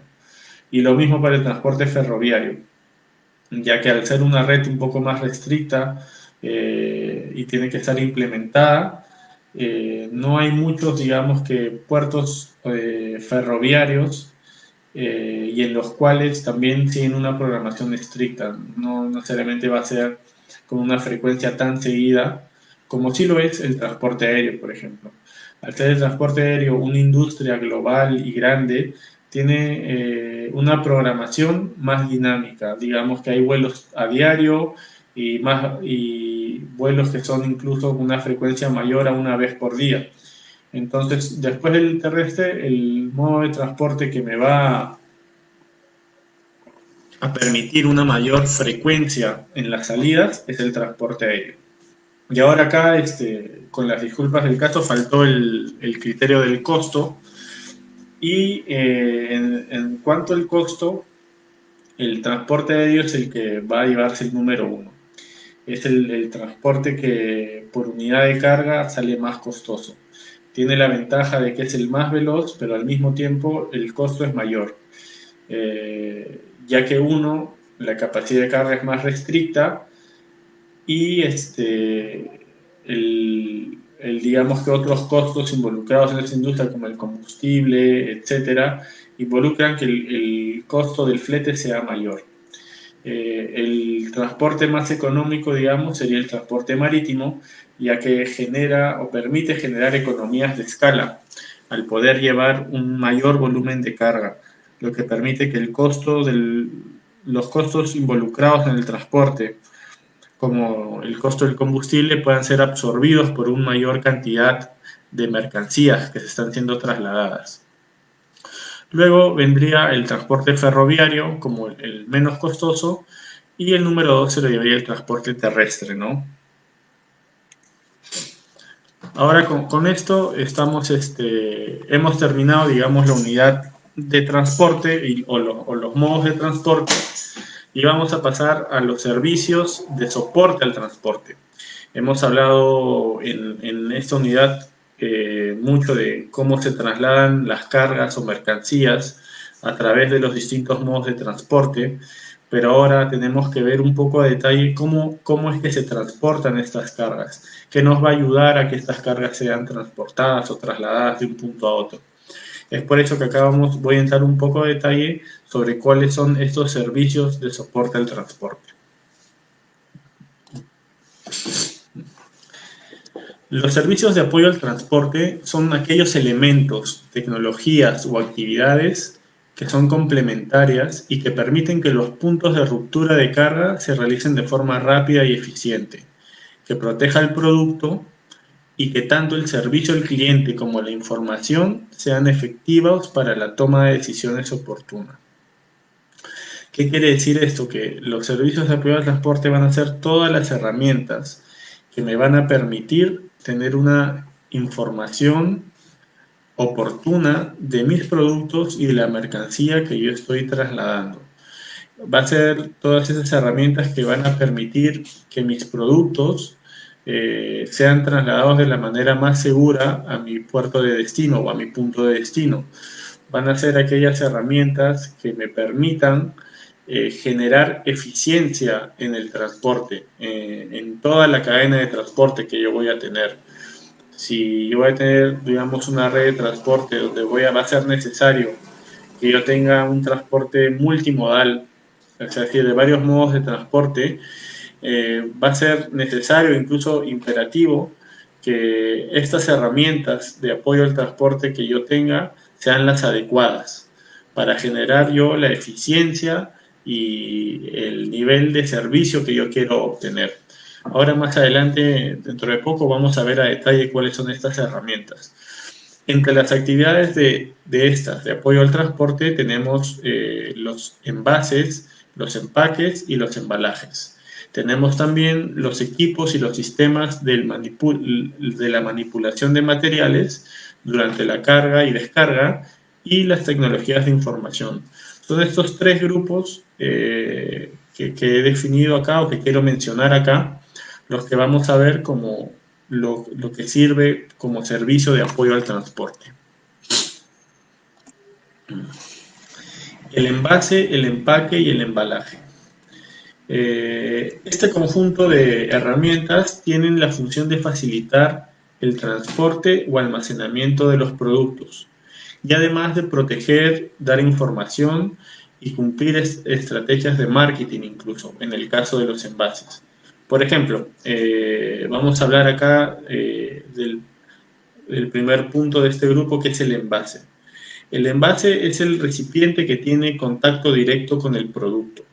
Tiene como función principal proteger las características físicas e incluso químicas del producto que va a estar contenido en él. Este envase normalmente sigue un diseño específico y va a veces de la mano con estrategias de marketing, obviamente. El envase, si bien su función principal es contener nuestro producto, también tiene que ser de alguna manera u otra atractivo, ¿no? Ya que va a ser, digamos, que lo que va a estar frente a nuestro consumidor o nuestro usuario final, el envase de alguna manera tiene que ser llamar la atención de ellos visualmente, ya que va a ser en algunos casos, aunque eso ya es tema de marketing, va a ser un decisor de compra para nuestros clientes. Entonces muchas veces el envase en sí lleva un diseño vistoso. Básicamente el diseño está enfocado para el mercado que nosotros queremos llegar. Y principalmente, muy aparte de que este tiene que ser un enfoque visual, desde un punto de vista de mercadotecnia, tiene que cumplir con la función principal de proteger nuestro producto y de que sea de un material que no altere las características físicas ni químicas de nuestro producto o mercancía. El empaque, perdón, algo que quería adicionar en el envase es que dentro del envase o en el envase tiene que estar mostrada la información de nuestro producto. Detrás de esto también hay una serie de normas y reglas que cada país tiene sobre qué información debe ser mostrada en el envase, pero esto también tiene que estar es algo que tenemos que tener en consideración cuando elegimos el envase de nuestro producto. Si bien tiene que tener un diseño vistoso, tenemos que seguir las normas establecidas sobre la información de nuestro producto que debe ir mostrado en el envase. Ahora, el empaque, si bien también da información del producto, su principal función es agrupar varios envases para facilitar su manipulación. Por poner un ejemplo, las latas de cerveza o las latas de gaseosa, ¿no? El envase es la latita en sí, donde está contenido el producto, que es la bebida gaseosa, y el empaque sería el six-pack o la caja donde están agrupadas estos envases que son las latas en sí, ¿no? Si uno quiere distribuir o dejar, digamos, una bodega mayorista quiere distribuir estas bebidas gaseosas, no las va a distribuir lata por lata de manera individual, ¿no es cierto? Tiene que haber un empaque que agrupe estas latas y estos envases para que su traslado de manera conjunta sea más eficiente y más rápido. Y el embalaje se refiere a la función de unitarizar un conjunto de empaques. Normalmente el embalaje está referido a los palets o parihuelas, que es donde se apilan las cajas o los empaques donde tenemos agrupados los envases y se forma una sola unidad. Eso también sirve para hacer más eficientes y más rápido el traslado de estos mismos, ¿no? Como ahí he puesto una imagen, hay un conjunto de cajas, que en este caso serían los empaques, que están embaladas y forman una sola unidad al estar puestas sobre este pallet o parihuela. Entonces el traslado, cuando yo traslade, voy a trasladar todo ese conjunto de cajas como una sola unidad. Ya no voy a hablar de necesito trasladar 40 cajas, no. Ahora necesito trasladar un pallet embalado con 40 cajas. Ya está unitarizado. Ahora, ¿qué materiales se suelen usar para los envases y embalajes? Eh, para empezar, hay algunos requisitos en los materiales que se deben utilizar. Dependiendo del producto a trasladar, hay algunas normas y hay algunas reglas que uno debe seguir. Principalmente, y esto es en muchos países, el material de embalaje, perdón, el material de embalaje no debe contener sustancias químicas peligrosas o que afecten o distorsionen las características químicas y físicas de nuestros productos.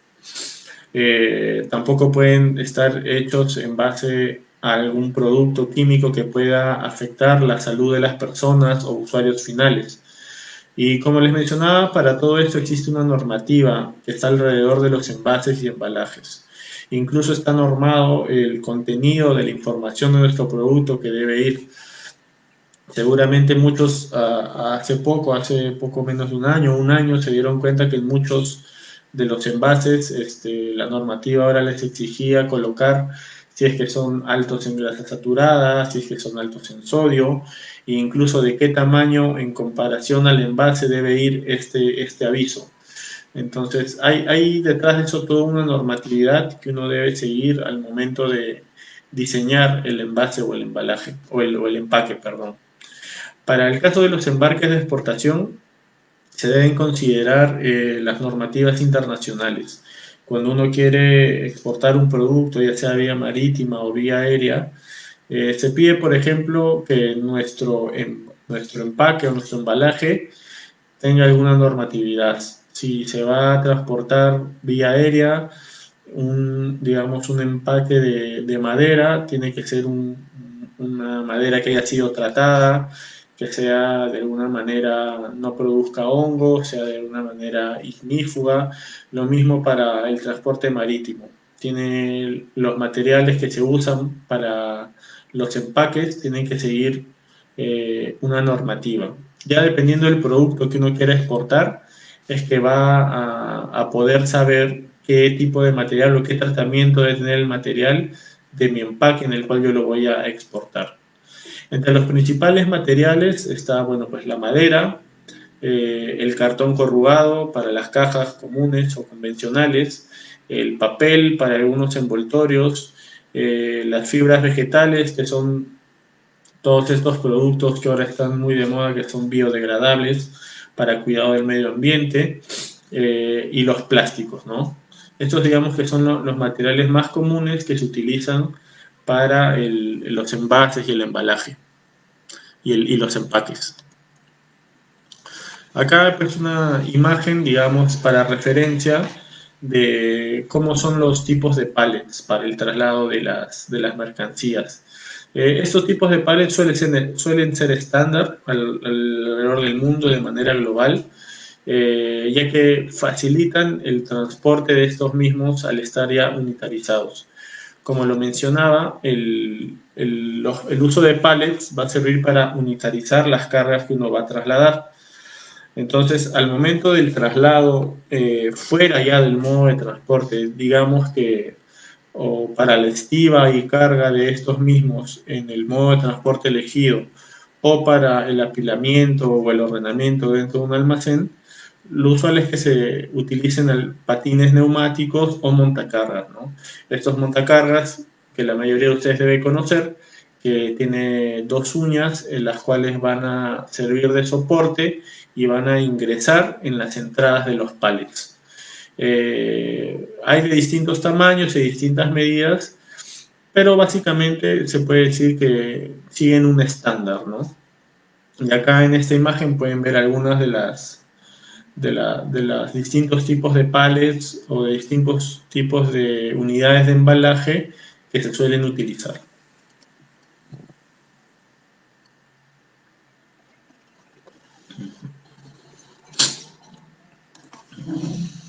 Ahora, vayamos al siguiente punto, que también es un servicio de apoyo al transporte. Ya vimos lo que son envases, empaques y embalajes, y de que cómo estos ayudan al transporte en sí. Ahora, el siguiente punto que vamos a ver es la manipulación de los materiales. Entonces, en el transporte de productos de una cadena logística exige puntos de ruptura de carga, que como les mencionaba, los puntos de ruptura de carga son aquellos puntos en los cuales mi carga va a pasar de un vehículo a otro o de un modo de transporte a otro. Entonces, es en estos puntos de ruptura donde va a entrar en juego la manipulación de los materiales, ya que la misma operatividad de este trabajo produce que el manejo de los materiales sea empleado.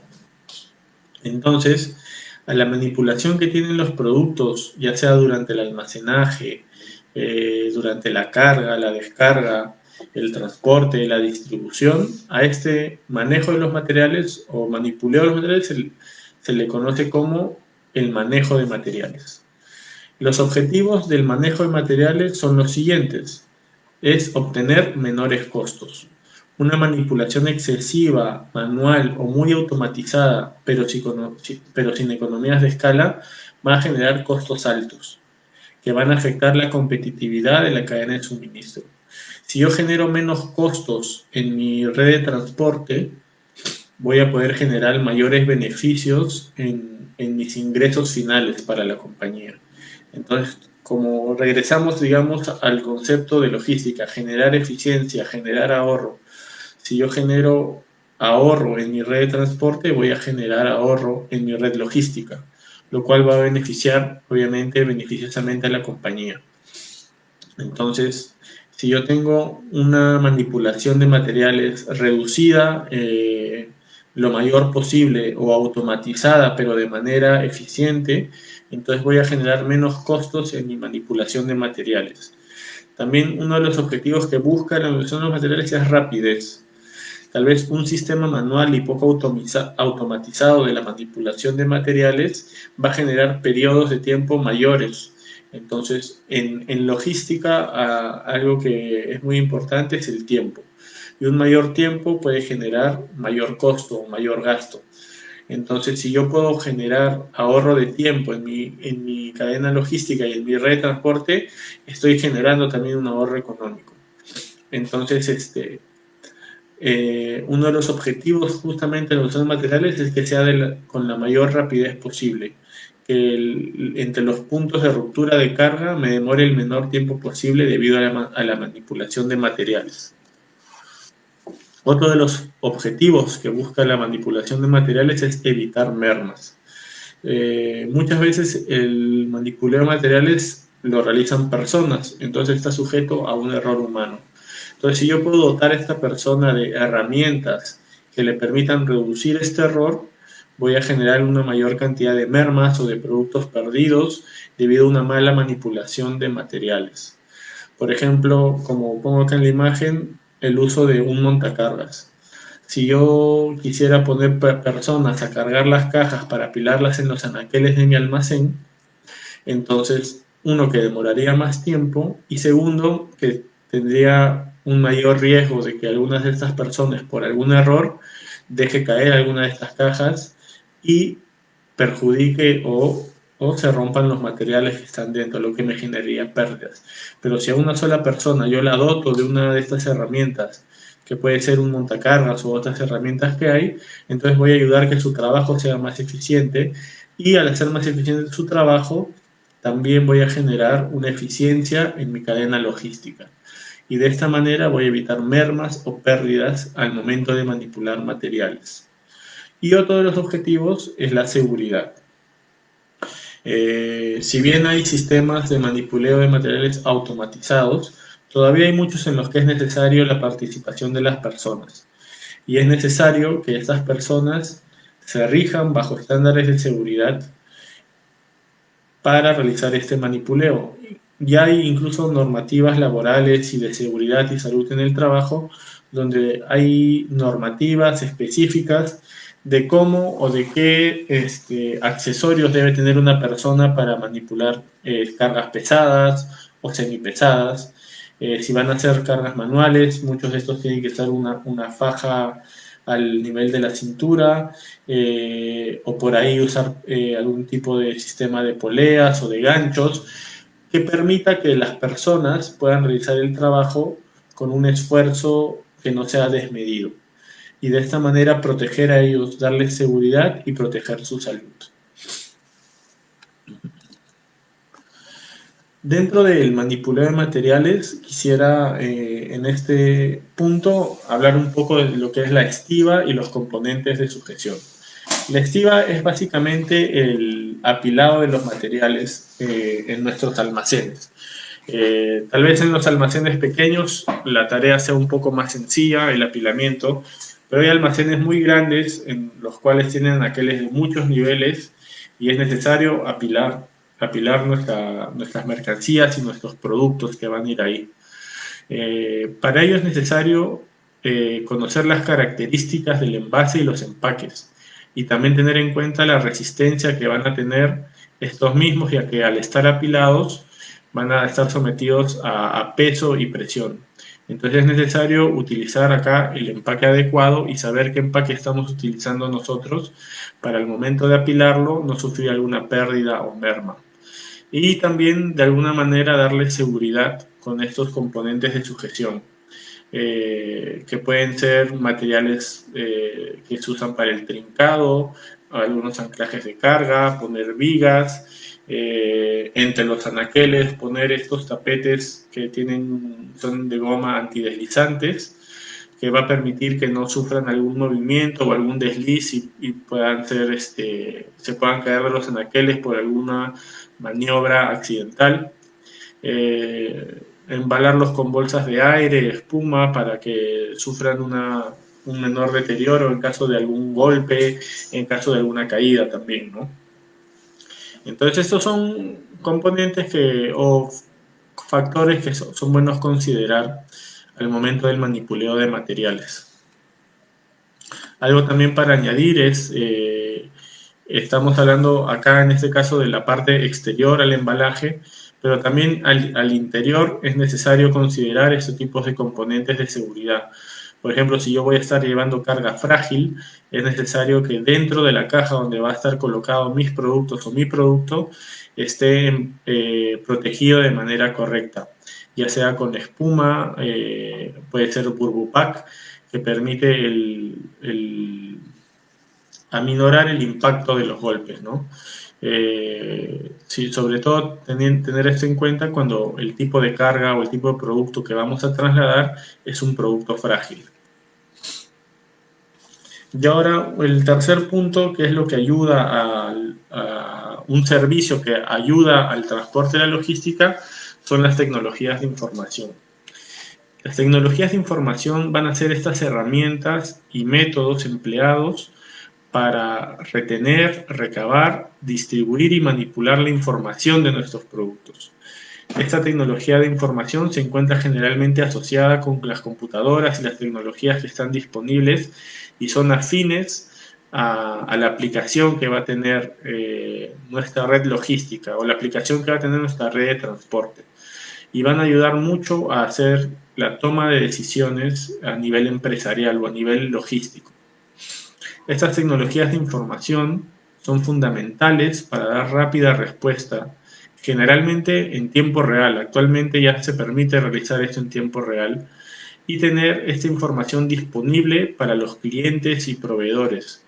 Y también sirven para administrar nuestros inventarios, el flujo adecuado y oportuno de materiales. Estas tecnologías de información son utilizadas a lo largo de toda la cadena de abastecimiento por los proveedores, los fabricantes, los transportistas y consumidores finales. Bueno, en la actualidad nosotros no podemos estar ajenos a la tecnología y mucha de la tecnología que hay hoy en día o la que se sigue creando e inventando ayuda mucho a los procesos que realizamos, ya sea en la vida cotidiana o en la vida empresarial. Y a la logística especialmente esto no es ajeno.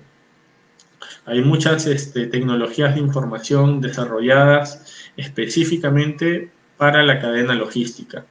Y lo que se busca, obviamente, va de la mano con los objetivos de logística, lo cual es generar eficiencia. Estas tecnologías de información van a ayudar a generar eficiencia en nuestra cadena logística. Son herramientas que van a permitir que nuestra cadena logística pueda mejorar, pueda ahorrar tiempos, pueda detectar fallas, pueda corregir cuellos de botella. En sí va a proveer a la cadena logística de información oportuna y en tiempo real que va a permitir corregir o tomar acciones correctivas que hagan que nuestra cadena logística pueda ir mejorando constantemente y pueda ir generando esa eficiencia que nosotros estamos buscando. Estas tecnologías de información obviamente van a representar también una inversión económica y financiera de parte de las compañías, ¿no? Y ahí entra en juego mucho qué tan incisivo o qué tan enfocado en las tecnologías de información uno quiere tener en su red logística. Puede que por el rubro de nuestro negocio no sea tan necesario esta información, pero otras industrias sí lo necesitan de manera más intensiva. Dentro de estas tecnologías de información, vamos a mencionar algunas. Una de ellas es el etiquetado y marcado del embalaje. Las etiquetas y las marcas en los embalajes son herramientas de comunicación. Como lo mencionaba anteriormente, estas etiquetas van a contener lo que es la información de nuestro producto y van a tener información que está, digamos, atrás de ello hay una normativa donde se indica qué información y qué tanto también nosotros queremos mostrar en base a la información de nuestro producto. También, como les mencionaba, tiene una función de mercadeo y se busca que sea un etiquetado llamativo y que permita que sea atractivo visualmente para el consumidor final. Este etiquetado es una parte obligatoria del envase y el embalaje y existe una regulación que exige algunos elementos mínimos. Si bien nosotros podemos mostrar más de lo que la ley nos permite para poder hacer más vistoso o llamativo nuestra etiqueta, si hay una información mínima o unas exigencias mínimas que nosotros debemos cumplir. A grandes rasgos, ya que esto puede variar entre distintos tipos de productos, los requisitos del etiquetado son los siguientes. Cumplir las normas y reglamentos que, como mencioné, en todo país hay sobre la información mínima que debe ser mostrada en la etiqueta. No contener ni dar información falsa, ya que esto también puede ser penado y puede afectar negativamente la imagen de la compañía. Y no tener químicos y sustancias que hay en el producto o la salud del consumidor final. El código de barras. Vimos que las etiquetas muestran información de nuestro producto y eso ayuda también a que el transporte de lo que estamos realizando sea de alguna manera más eficiente, ya que visualmente vamos a poder ver el producto o la información del producto que estamos trasladando. Dentro de la etiqueta también se encuentra una herramienta que ayuda mucho a la eficiencia del transporte, que es el código de barras o código UPC, que como sus siglas en inglés significa Universal Code Product. Esta es la representación de una determinada información mediante este patrón de líneas que están en el código en sí. Ahora en la actualidad hay distintos tipos de códigos, tenemos los códigos QR, los códigos de barras verticales estándar, y en sí, ahora en la actualidad ya hay distintos tipos de código de barras. Entonces, este código de barras es leído o es captado por algunas herramientas especiales de lectoras de estos códigos, ¿no? Pero en sí lo que hay dentro del código de barras es que contiene información. Entonces, un escaneo rápido de este código de barras nos va a llevar automáticamente a la información relevante o que nosotros queremos almacenar en estos códigos de nuestros productos. Entonces, mientras más detallada sea la información, mientras más específica sea la información que nosotros almacenamos en estos códigos, es que va a apoyar o va a ayudar a que el transporte de estos productos se realice con mayor eficiencia. Además de que la captura de datos va a ser más rápida, porque una simple lectura de código de barras me va a botar la información necesaria de manera automática. Entre los beneficios y ventajas de utilizar estos códigos de barras está la disminución de los tiempos y costos. Se van a evitar errores de lectura y la elaboración de los inventarios va a ser más sencilla, porque digamos un escaneo de estos códigos me va a dar la información precisa de la cantidad y del producto que yo estoy trasladando, que está ingresando a mi almacén, por lo tanto la actualización de mi inventario va a ser de manera más fluida. También no se tienen que etiquetar los precios, ya que estos se pueden generar a nivel de sistema, pueden estar contenidos incluso dentro del código de barras. Además, se puede tener un rápido control del stock de mis mercancías y permite tener unas rápidas estadísticas de venta, ya que yo voy a poder identificar las ventas por cada código de barras o voy a tener la información actualizada de manera más fluida, lo que me va a permitir generar reportes estadísticos más confiables. La radiofrecuencia o RFID es similar a los códigos de barras. En este caso, el sistema es que por medio de un chip se van a identificar los objetos o productos mediante ondas de radio. Estos, digamos que pequeños chips contienen información al igual que un código de barras. La diferencia es que estos chips de radiofrecuencia pueden incluso ir dentro del envase o dentro del producto y pueden ser localizados de manera satelital, pueden contener, detectar incluso algunas rupturas de los procesos de seguridad. Por ejemplo, si algún producto es extraído de mi almacén y no ha pasado por el procedimiento adecuado, estos pequeños chips de RFID de radiofrecuencia me pueden emitir alarmas para identificar esas desviaciones en los procesos. O sea, así que es un elemento que que además de contener información relevante y precisa de los productos, también me da un nivel de seguridad adicional. Y el uso logístico que pueden tener estos pequeños chips es muy amplio, ya que va a ayudar a la cadena logística a abrirse a una gama mayor de oportunidades sobre localización, información y seguridad de nuestros productos. El sistema de posicionamiento global o GPS. Este sistema usa una tecnología de satélites que giran alrededor del planeta y transmiten la posición exacta de vehículos o materiales a los cuales yo quiero conocer sus condiciones generales de tránsito o lugar en el que se ubican. Y es cierto, tienen un pequeño margen de error. Esta herramienta en sí nos va a servir para el control y seguridad básicamente del transporte o ubicación de nuestros vehículos de transporte.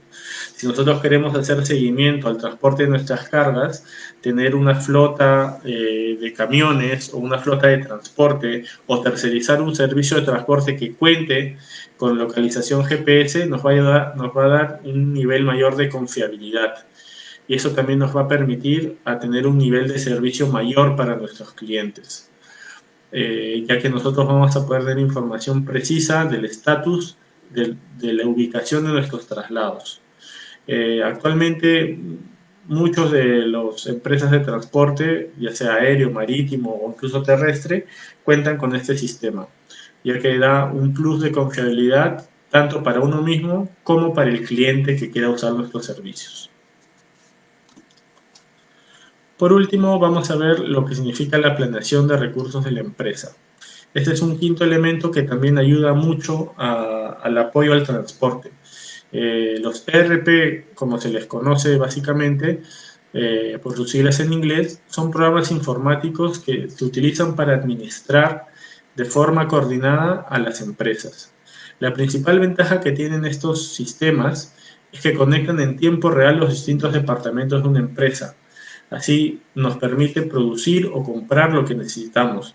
O sea, estos ERP van a poder conectar el área logística con el área financiera y el área financiera y logística con el área de ventas. Y al tener un sistema, digamos, integrado, digamos que se puede generar una acción de empuje o el empuje de los objetivos hacia la misma dirección de manera, digamos, coordinada en tiempo real. Si uno mantiene un ERP actualizado, entonces en tiempo real se va a poder generar esta información que va a ser de importancia para las distintas áreas de la empresa. Un ERP ordena toda la información en un solo lugar.